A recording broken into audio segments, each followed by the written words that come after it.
दोस्तों यदि आप एक पीएफ खाता धारक है तो आपको पता होना चाहिए कि पीएफ खाता धारकों को उनके फर्स्ट कंट्रीब्यूशन के साथ ही उनको एक ईडीएलआई बीमा स्कीम का भी लाभ मिलना स्टार्ट हो जाता है।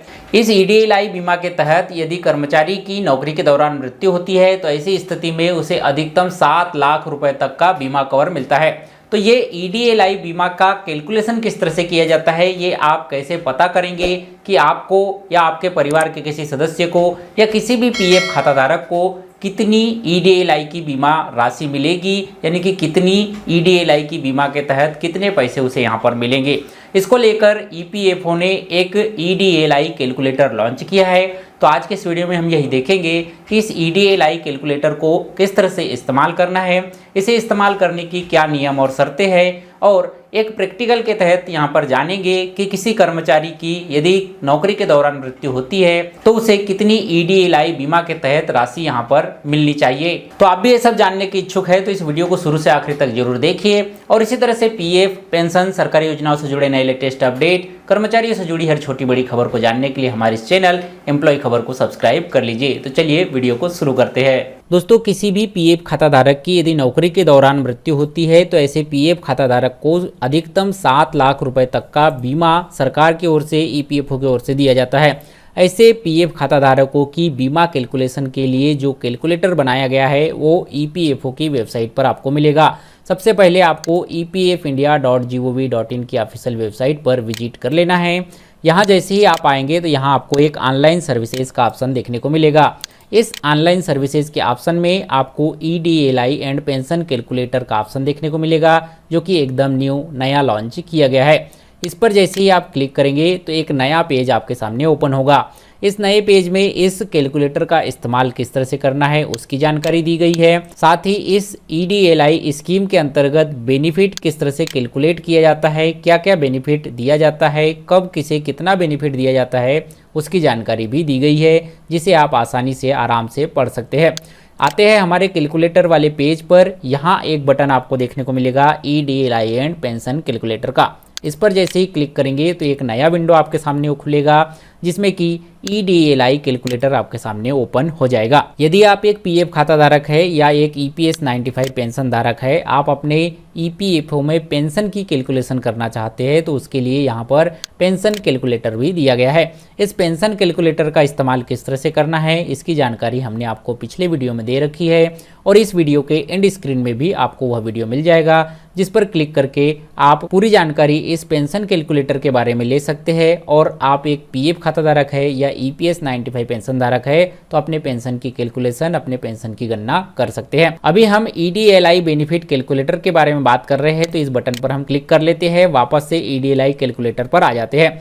अब आपको यहाँ पर उस व्यक्ति की मृत्यु की डेट डालनी है जिस व्यक्ति के लिए आप ईडीएलआई बेनिफिट का कैलकुलेशन कर रहे हैं। यहाँ मृत्यु की डेट डालते समय आपको ध्यान रखनी है कि यह डेट आपको 1/4/2021 या उसके पहले की नहीं डालनी है। यह कैलकुलेटर केवल उन्हीं व्यक्तियों के लिए काम करता है जिनकी मृत्यु 1/4/2011 या उसके बाद हुई है, उनका ही कैलकुलेशन करके दिखाता है। तो यहाँ पर मैं डेट डाल लेता हूँ 1/1/2020। इसके बाद में आपसे यहाँ पर एवरेज प्रोग्रेसिव बैलेंस पूछा जा रहा है। यह एवरेज प्रोग्रेसिव बैलेंस आपको पीएफ पासबुक में देखने को मिल जाएगा, जैसा कि यहाँ पर बताया भी गया है। जैसे ही आप अपने पीएफ पासबुक में आते हैं तो आपको आपकी पीएफ पासबुक में टोटल लास्ट 12 महीने में जितना भी कंट्रीब्यूशन हुआ है उसे टोटल कर लेना है और उसमें 12 का भाग दे देना है। इसके बाद जो राशि आएगी वो आपका एवरेज प्रोग्रेसिव बैलेंस होगा, जिसे कि आपको यहाँ पर ऐड करना है। तो अभी जो पीएफ पासबुक हम देख रहे थे इसका एवरेज प्रोग्रेसिव बैलेंस है, जो हम यहाँ पर ऐड कर देंगे, यहाँ पर लिख देंगे। अब यदि यहाँ पर इस कर्मचारी ने लगातार 12 महीने एक ही कंपनी में काम किया है, लास्ट 12 महीने एक ही कंपनी में काम किया था, तो इस बटन को ऑन करेंगे, और नहीं तो इस बटन को ऑफ ही रहने देंगे। इस बटन को जैसे ही आप ऑन करते हैं, लास्ट 12 महीने एक ही कंपनी में काम किया है, तो यहाँ पर आपको एवरेज वेजेस डालना होगा। एवरेज वेजेस क्या होता है ये भी आपको पीएफ पासबुक में देखने को मिल जाएगा। जैसे ही आप पासबुक में विजिट करेंगे, यहाँ पर आपको एक कर्मचारी शेयर देखने को मिलेगा।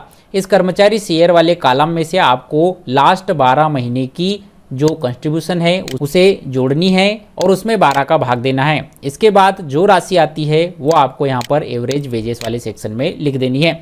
जैसे कि जो पीएफ पासबुक हम यहाँ पर देख रहे थे, इनका एवरेज वेजेस आता है 950 रुपये, जो हम यहाँ पर लिख देंगे। अब यहाँ पर आपको शो अपडेट एंड कैलकुलेशन वाले ऑप्शन पर क्लिक कर देना है। जिसके बाद आप यहाँ पर देखेंगे कि आपको भाग ए और भाग 2 के तहत आपकी कितनी बीमा बनी है, कितनी बीमा बेनिफिट आपको मिलेगा वो दिखाया जाता है। लेकिन इस EDLI बीमा के तहत आपको वही लाभ मिलता है जो भाग ए और भाग 2 में से जो अधिक होता है। तो यहाँ पर जो अधिक राशि है वो यहाँ पर है 2,50,000 वाली, यानी कि आपकी बीमा बनती है 2,50,000 रुपये, यानी कि आपको मिलेगा 2,50,000 रुपये की बीमा राशि। इस तरह से आप अपने EDLI बेनिफिट का कैलकुलेशन कर सकते हैं। किसी कर्मचारी की नौकरी के दौरान मृत्यु होती है तो उसे कितनी राशि मिलनी चाहिए ये कैलकुलेट कर सकते हैं। यह बीमा राशि कितनी बनी है यह डिपेंड करता है कर्मचारी की मृत्यु किस वर्ष हुई थी, उसका एवरेज प्रोग्रेसिव बैलेंस क्या था और एवरेज वेजेस क्या थी। Average wages, average progressive balance जितना ज़्यादा होगा राशि भी उतनी ज़्यादा बनेगी। कर्मचारी की मृत्यु 2014 के बाद हुई है तो उसकी बीमा राशि यहाँ पर ज़्यादा बनती है, 2014 के पहले हुई है तो यहाँ पर कम बनती है। कुल मिलाकर जो भी यहाँ पर कैलकुलेशन होगा वो आपको दिखा दिया जाता है। तो इस तरह से आप भी अपने सहयोगी के, अपने किसी परिवार दोस्त मित्र के EDLI बेनिफिट का कैलकुलेशन इस तरह से कर सकते हैं। सो आई होप दोस्तों आज के इस वीडियो में दी गई ये इन्फॉर्मेशन कि EDLI कैलकुलेटर्स के तहत आप कैसे पता कर पाएंगे कि किसी पीएफ खाता धारक को कितनी EDLI की बीमा राशि यहाँ पर मिलेगी, ये आप यहाँ पर आप खुद से ही कैलकुलेट कर पाएंगे। आई होप दोस्तों आज के इस वीडियो में दी गई ये इन्फॉर्मेशन आपको पसंद आई होगी और आप समझ चुके होंगे कि EDLI कैलकुलेटर को किस तरह से इस्तेमाल किया जाता है। EDLI कैलकुलेटर के तहत किसी पीएफ खाता धारक को कितनी बीमा राशि यहाँ पर मिलेगी ये आप खुद ही अब यहाँ पर कैलकुलेट कर पाएंगे। ये वीडियो, ये जानकारी आपको अच्छी लगी हो तो वीडियो को लाइक कीजिए, अपने सभी दोस्तों के साथ शेयर कीजिए और इसी तरह से पीएफ, पेंशन, सरकारी योजनाओं से जुड़े नए लेटेस्ट अपडेट, कर्मचारियों से जुड़ी हर छोटी बड़ी खबर जानने के लिए हमारे इस चैनल एम्प्लॉय खबर को सब्सक्राइब कर लीजिए। मिलते हैं आपसे अगले वीडियो में किसी जानकारी के साथ, तब तक के लिए बने रहिएगा एम्प्लॉय खबर चैनल के साथ। जय हिंद, वंदे मातरम।